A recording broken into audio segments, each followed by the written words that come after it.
Bonjour à tous. Donc, petit problème technique hier, j'ai pas vu que mon micro s'était coupé. Donc, je réenregistre cette vidéo rapidement. Donc, on va faire le point, comme chaque semaine, sur les actions que je suis principalement sur Twitter et maintenant sur le forum Trade France. Donc, il y a Farnex, Ambiotech, j'ai CrossJect, j'ai Farming Group, j'ai Atari, j'ai Walix, j'ai Katana, voilà, et Blockchain Group.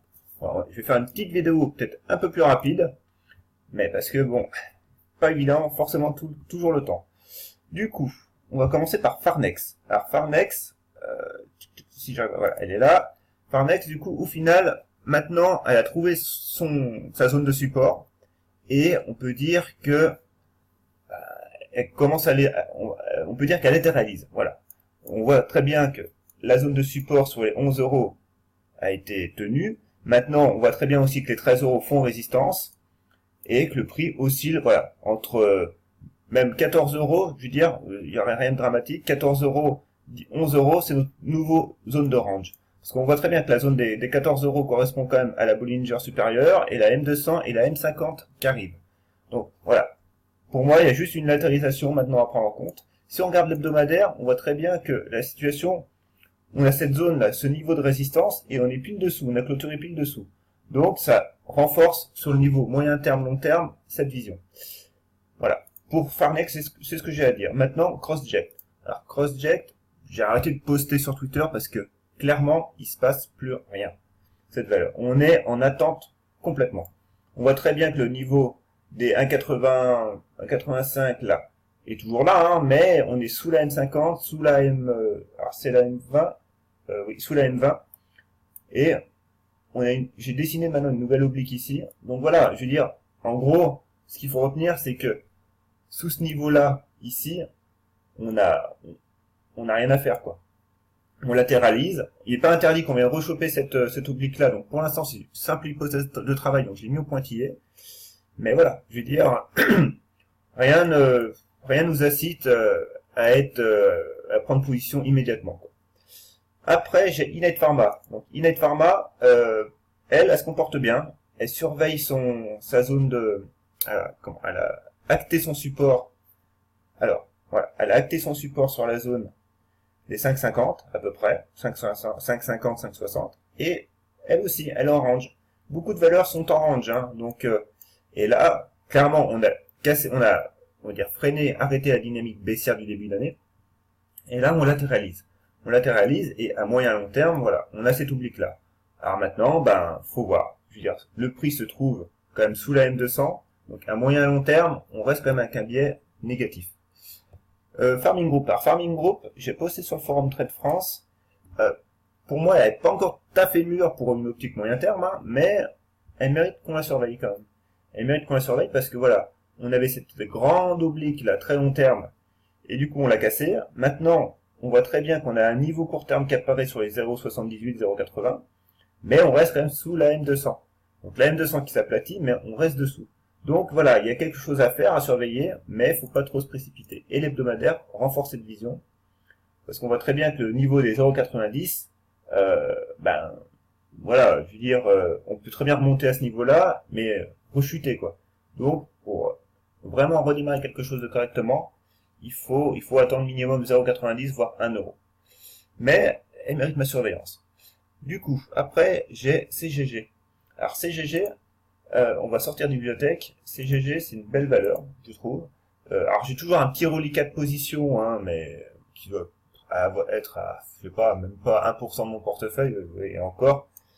Donc, du coup, si je me remets en journalier, parce que là, c'est un peu tout comprimé, en journalier, on voit très bien que le niveau des 0,90 est une grande zone de résistance, une belle zone de résistance. Maintenant, on a une belle zone de support aussi ici, hein, sur les 1,60. Donc, entre deux, pareil, on est neutre. Et après, cette zone de la 90 nous enverrait sur les 2,60. Et on voit très bien que l'hebdomadaire nous permet de voir que, clairement, oui, les 1,90 avec la Bollinger supérieure sont une belle zone de résistance, et que on n'est pas obligé de la franchir tout de suite, hein. On peut revenir un petit peu sur la 1,60 et repartir, hein. Il n'y aura rien de dramatique. Mais on est dans cette figure de congestion, de retournement. Donc, à voir. Et également voir un biseau qu'on a cassé la semaine dernière. Donc voilà, 1,90 pour vraiment relancer les choses. Ensuite, j'ai Quantum Genomics. Oui, alors Quantum Genomics, j'en ai pas parlé, on va en parler tout de suite. Quantum Genomics, pareil, cette semaine, bon, sur très long terme, on reste pas mal, mais à moyen terme, même à court terme, on est en range. Donc notre range moyen terme, qui est à 6,460 €, voilà, on voit très bien. Et un range plus court terme, on va dire entre les 5 € et les 5,30 €. Voilà. Même en étant court terme sur la valeur, faut attendre les 5,30 € pour vraiment espérer quelque chose. Au milieu, il y a rien qui se fait. Donc on voit très bien que sur moyen terme, on a la M200 qui arrive, elle approche, elle est haussière, donc elle pourra nous servir de support et nous aider. Mais en l'état actuel, le prix est complètement neutre. Et puis, alors on va faire Blockchain Group. Alors le blockchain, pour le coup, cette semaine, elle s'est enflammée. Alors du coup, voilà, moi j'avais ce support oblique là. Du coup, j'ai un lecteur sur Twitter qui m'a dit, mais il y a aussi ce canal haussier, et où le prix s'est très bien arrêté dessus. Alors franchement, en effet, sincèrement, oui, je l'avais pas vu moi. Donc on voit très bien que ce canal est réactif, et là actuellement, on est entre deux eaux quoi. Donc elle fait des belles mèches hautes, on voit que 0,25 est en zone de résistance. Donc je me laisse porter, je remonte mon stop au fur et à mesure. Donc du coup là, faut passer sur un graphique 1 heure pour vraiment affiner la chose. Et on voit très bien que on a eu une belle poussée. Donc j'ai mis mes ratios de Fibonacci. On est retombé à 61,8%, on est remonté, et du coup là voilà, on oscille, on fait des amplitudes de plus en plus faibles. On a la Bollinger qui arrive. Donc voilà, moi tant que la M50 et cette oblique là sont tenus, il n'y a pas péril dans la demeure. Au-delà, je pense que le mouvement s'arrêtera.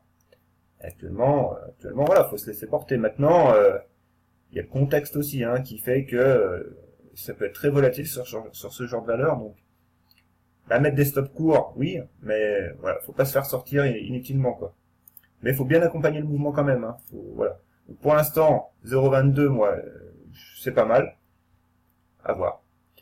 Du coup, une dernière ou quelques dernières, si j'ai encore le temps. Atari. Alors, Atari en 1 heure, on voit très bien les 0,40 ici, avec la M200 M50 en support. Donc on a quand même un bon support, Et le niveau des 0,40 correspond à ce niveau-là, donc la sortie du triangle symétrique. Donc voilà, une valeur à surveiller, simplement. J'ai Wallix. Alors Wallix, pareil, Wallix, elle est pas mal. Je l'avais jamais trop surveillé, mais pareil. Donc triangle, si on veut, mais surtout range entre 16 € et 10 € quoi. On est en plein milieu. Donc sur du moyen terme, on attendra les 16 €, mais sur du court terme, on voit très bien qu'ici, aujourd'hui on a une news, mais elle a été vendue. Donc on voit très bien la Bollinger supérieure qui a bien fait résistance et le niveau des 13,20 aussi. Donc voilà, donc on attendra ce niveau, et puis c'est surtout sur le passage des 16 € qu'on y verra plus clair. Et une dernière pour finir, Clara Nova. Donc Clara Nova, on va dire, alors si le graphe veut bien s'afficher, on est sous une oblique là, une belle oblique. Bon, le prix est bien remonté, moi je la voyais arriver sur les 0,70, mais il faudrait constater qu'elle n'y a pas été. Donc tant mieux, elle a repris sa M200, la Bollinger inférieure est plate. Maintenant, faut franchir ce niveau-là pour viser 0,90, puis après cette oblique très long terme. Voilà, mais il faut pas aller trop vite en besogne. Là, pour l'instant, on a eu un excès baissier, on est reparti, mais on est toujours dans ce canal baissier. Mais voilà, déjà l'avoir repris, ça a été c'est une bonne chose. Là, on a eu clairement un excès baissier sur 2-3 jours. Voilà, donc c'est tout pour cette vidéo. Donc je l'ai faite un peu plus courte. Ouais, désolé pour la vidéo d'hier soir. Je sais pas quand le micro s'est coupé. Alors c'est coupé dès le début de la vidéo. J'ai pas compris pourquoi. Bon, c'est comme ça. Du coup, n'hésitez pas à vous abonner à la chaîne. Le forum Trade France, depuis cette semaine, je suis dessus. Je participe. Du coup, on a deux visions avec Christophe, qui permet, lui, à son indicateur, donc, une vision plus graphique, plus claire. Moi, je suis une vision plus classique, mais ça n'empêche qu'on utilise les mêmes outils. Donc voilà, avoir un graphe avec son indicateur, puis un graphe avec une vision plus classique, des fois, ça permet de recouper les choses, donc c'est pas mal. Donc ce forum, allez-y, n'hésitez pas à participer, parce que c'est fait pour ça. Voilà, donc abonnez-vous et puis je vous dis à bientôt. Au revoir.